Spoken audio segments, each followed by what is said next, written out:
Shoulder tendonitis.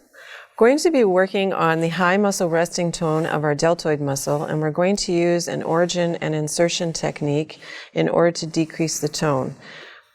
We're going to locate the origin, being the lateral 1/3 aspect of the clavicle, and we're going to provide across the fiber first, and then with the fiber, little plus signs along the entire origin, which is going to be the clavicle, the acromion,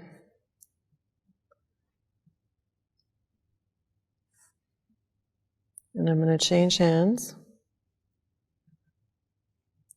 and the spine of the scapula.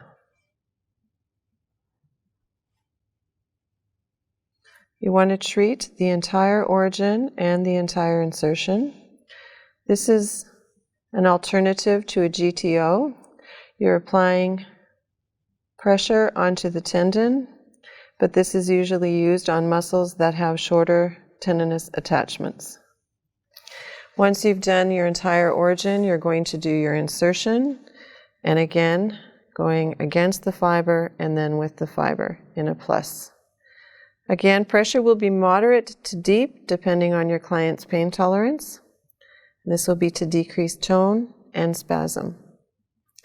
In shoulder tendonitis, because of the overload to the deltoid muscle and the effects of shoulder tendonitis, you're often going to find a trigger point, particularly in the anterior deltoid. So following my O&I technique, I'm going to look for my trigger point by gently moving along the fibers of the anterior deltoid, being more common, until I can isolate that trigger point, which will be indicated by a jump sign or a recreation of my client's symptoms. Once I've identified the trigger point, I'm going to apply ischemic compression for 20 seconds to a minute until I feel a release of the trigger point or my client has indicated a decrease in pain. Following that, I'm going to flush the area. I want to create a stretch to the tissue for 30 seconds or longer.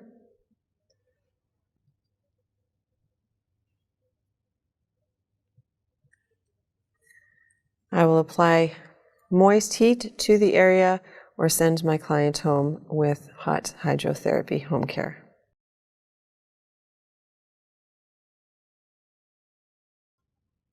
Shoulder tendonitis, cross fiber friction on the supraspinatus muscle tendon.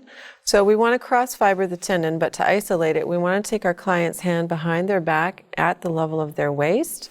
We're going to drop down off the acromion, move inferiorly slightly until we sink in through the deltoid muscle, which should be where the tendon should be attached. We want to confirm that though, so we're just going to place our hand here and have our client resist our movement and relax, and you should feel it pop into your fingers at this point. Once we have isolated the tendon, we're going to work within our client's pain tolerance, informing them that this technique can be aggressive, and so we want to ensure that we're going to work within their pain tolerance. The pain will decrease once we've applied the technique for a period of time of up to about 1 minute.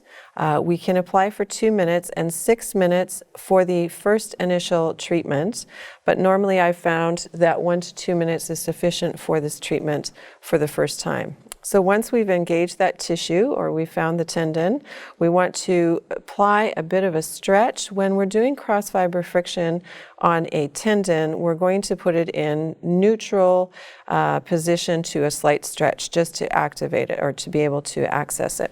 We're going to apply enough pressure so that we can engage the tendon, and then we are going to move cross fiber.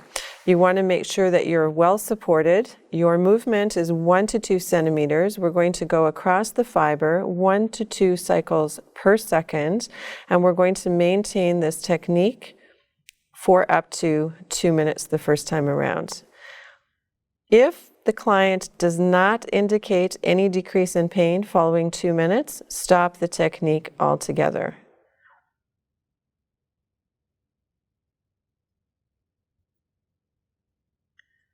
You want to keep your pressure consistent throughout, your compression consistent, your rate and cycles consistent.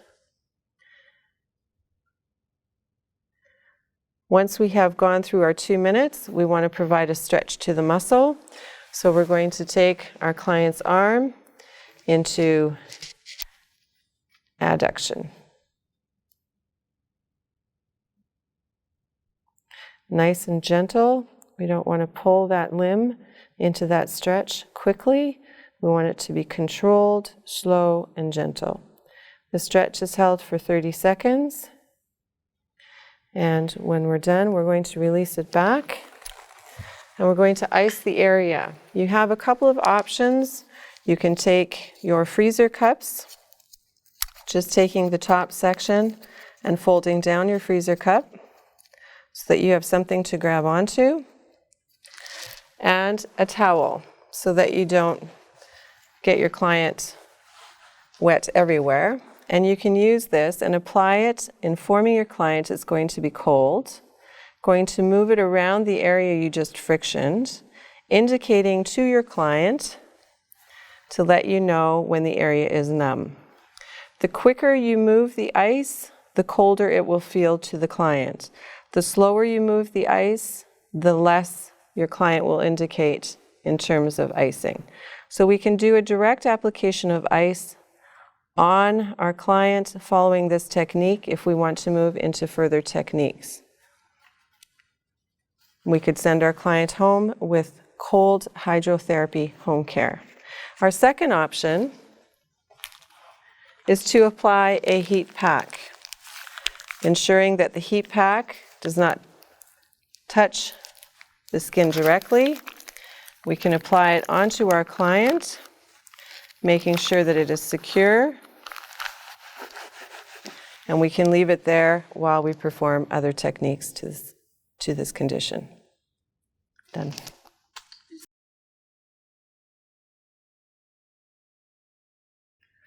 Adhesive capsulitis, chronic stage. So in this situation, our client has limited external rotation. So we're going to apply a PNF stretch to the external rotators first to gain more range of motion, and then we'll apply our joint play. So I'm just going to have you resist my pressure. I'm going to try to move you medially, so just resist that for me for 8 seconds. 7, 6, 5, 4, 3, 2, 1, and relax. And I'm going to take it to the next barrier. And again, resist me.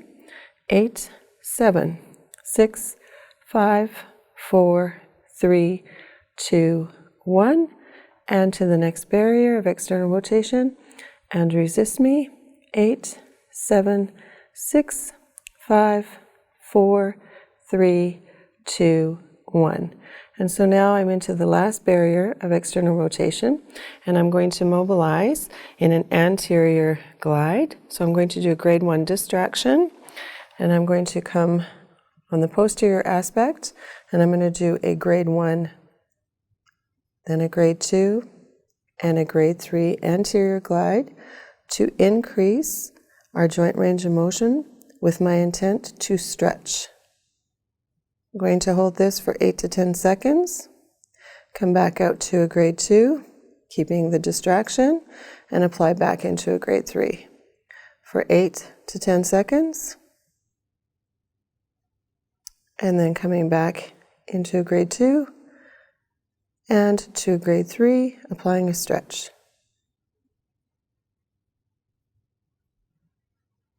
Then we want to increase medial rotation.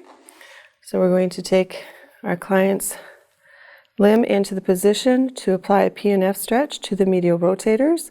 So I'm going to apply a pressure or a resistance. Please don't let me move you for 8 seconds. 7, 6, 5, 4, 3, 2, 1. And we're going to go into the next barrier of medial rotation. And again, 8, 7, 6, 5, 4, 3, 2, 1, and the next barrier. And don't let me move you. 8, 7, 6, 5, 4, 3, 2, 1, and into the next barrier. And at this point, we're going to apply our posterior glide. So we're going to come in, do a grade 1 distraction, place my hand just distal to the acromion on the head of the humerus, going into a grade 1, and a grade 2, and a grade 3. The intent being to stretch and increase medial rotation. After 8 to 10 seconds, I'm going to come back to a grade 2, and then go back into a grade 3, sustained. For another 8 to 10 seconds. Coming back out to a grade 2, and into a grade 3, sustained.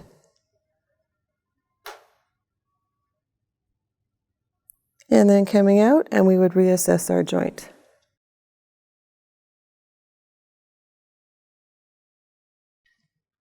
Our second option for applying cold hydrotherapy is to use a hydrotherapy pack to the area. We want to watch the weight of the pack to make sure it's consistent with our injury. It's not going to further cause a problem.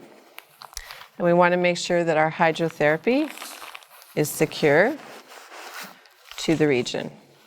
And this way we can continue on and do other techniques for this condition.